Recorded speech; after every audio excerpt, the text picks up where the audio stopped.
Listen, Lupe, do you ever wonder why men lose interest right when you start liking them? This is the most common question I get from women. You tell me, Father Alex, I'm giving all of my energy and it's not being reciprocated. I'm trying, but I'm not getting chosen. And it starts to feel like the men you want don't want you back. But here's the creepy truth, Aisha. Most women don't lose men because they did something wrong. They actually lose them because of something they start doing once they like them. So in this video, I'm gonna show you the exact behavior that makes men want to invest in you long term. And it's actually backed up by psychology. And we're also going to address the two critical mistakes that women make when things start going well.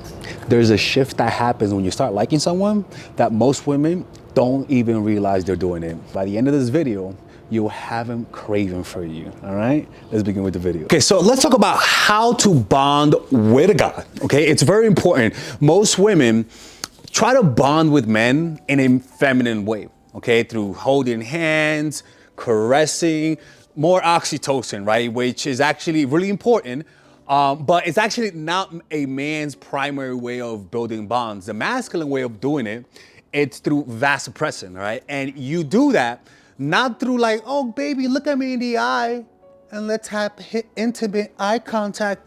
No, you do that through overcoming challenges together.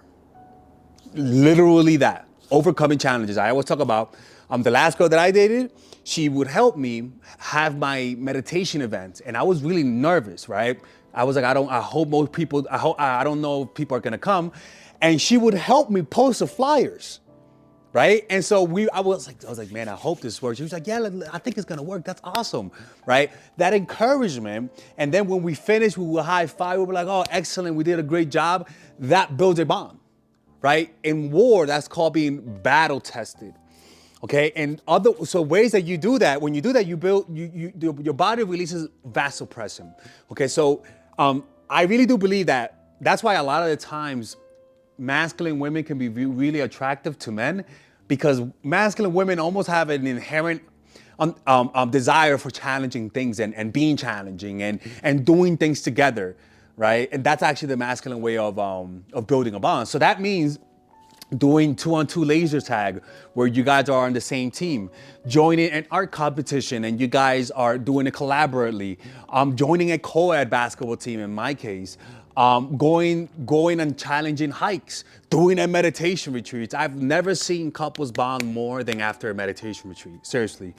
Doing a 30-day meditation challenge together.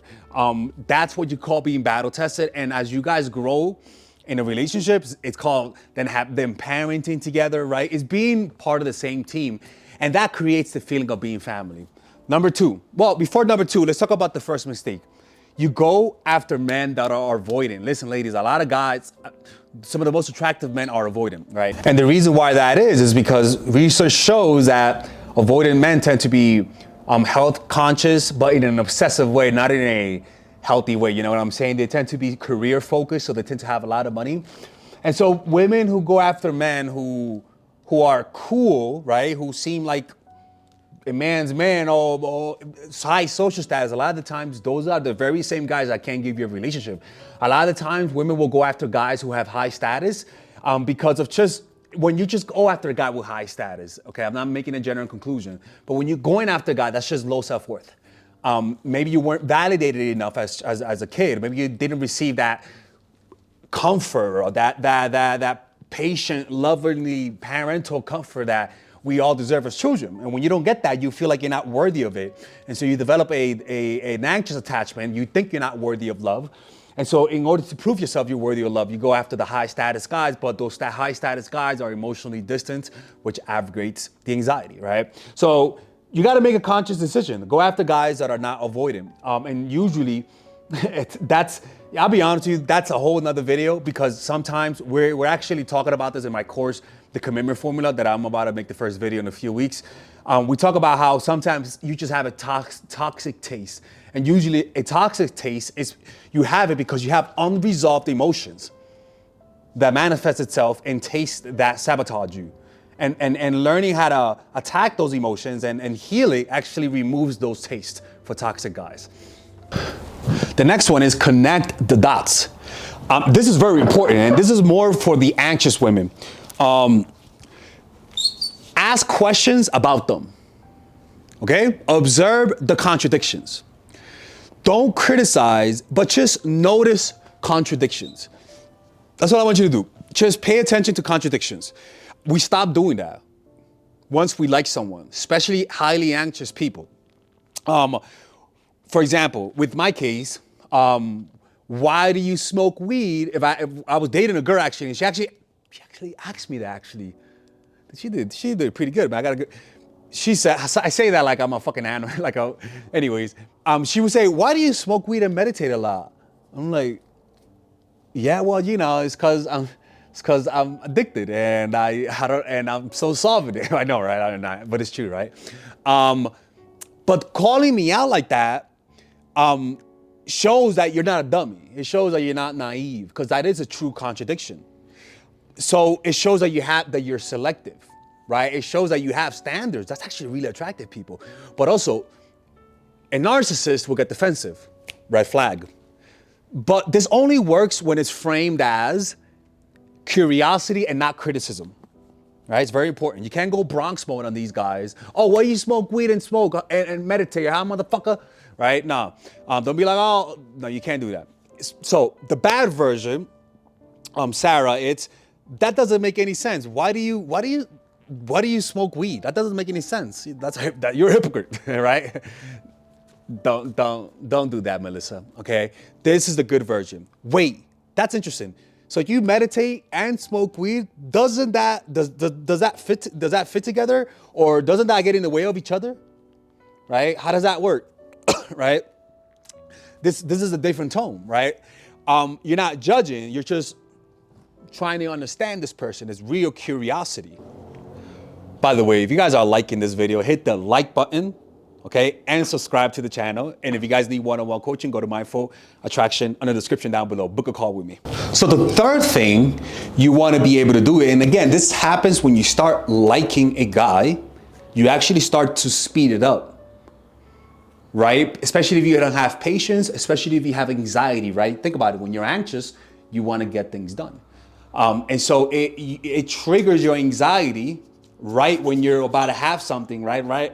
And so that reaction to that anxiety sabotages you, and you actually start to, you literally change your behavior. Like you literally look like a different person. So the way to prevent that, the only thing you have to do to prevent that is to do one simple thing. Go slow. Just go slow. Have a timetable and don't get faster or don't go slower, especially if you have a tendency to unconsciously go slow. So going slow has a lot of benefits, ladies. It's a filtering system. So it's almost like with water, right? When you have water and there's filter, it comes out smaller because it's being filtered. But when there's no filter, it comes out fast, right? If you want to show standards, you want to slow it down. A good job, you gotta have a slow application process to get it one of those good jobs. Anyways, tangent. So that means when you do this, you're able to filter out the freak leaks, the sex freaks, right? The sex addicts who if you don't have sex with them quickly, they see that as rejection and they'll leave you, right? Because they have low self-esteem. Or the sex freaks get out, and you don't want sex freaks because they suffer from sexual dysfunction because of just how porn crazed their minds are. You show that you're also serious when you go slow. Immature men will find you boring. Let me tell you something, man. If you met Father Alex and you try to go slow on Father Alex, I might fall asleep. That was old Alex. This is reformed Alex, wearing red, like fucking Satan, right? And so they'll see you as boring. Low value men might not find that palatable. The next one, people, where is this at? Okay, so no sex too fast will prevent, this is very important, listen, will prevent you from prematurely releasing huge amounts of oxytocin that comes after sex. Women have a high propensity to release oxytocin after sex more than men. That's why women tend to be more prone to want to bond and cuddle more after sex. Men release less of that, but they still do. But what happens is that because after sex, you end up liking the guy more. And in that moment, the guy has a refractory period. And that you even feel that disbalance and it's very uncomfortable. But the problem is that you form a bond with him when you have sex too early and he hasn't formed the bond through vasopressin, through those types of means. You want to build some bond before you do that. And that prevents those disbalanced types of relationships. So let's talk about the mistake, the last mistake that women make. The last mistake women make is that they start like they're in a relationship before the relationship exists. You are fantasizing.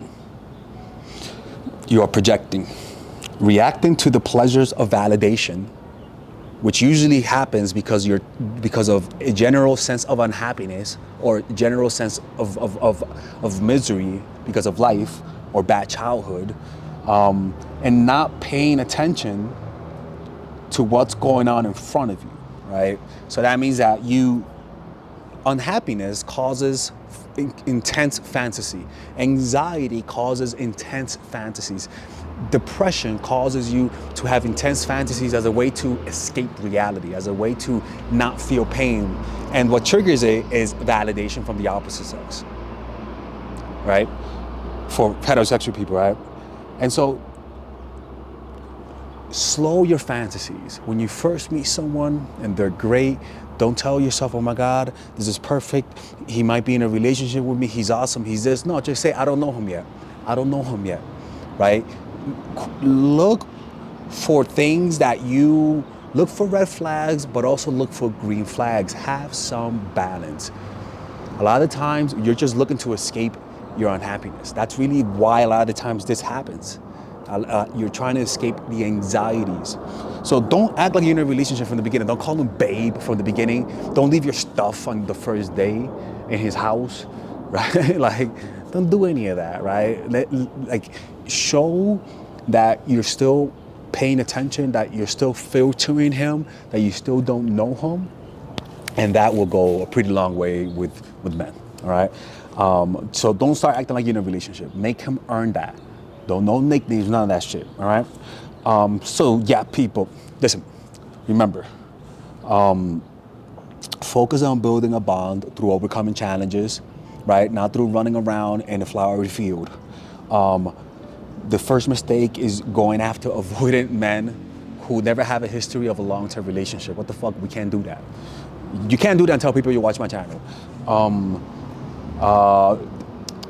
You connect the dots and you look for contradictions and you curiously call it out. You take everything slow. You don't speed things up. You show supreme patience. And the last mistake is that you start acting like you're in a relationship before the relationship even exists, before you even know the guy. You know, this is something that I am covering in my upcoming course, the commitment formula. And yeah, let me know what you guys think about this. If you guys want coaching and you guys want to apply this in your life and you want me to listen to your situation, just book a call right now and I'll talk to you by the end of the day, man. Take care.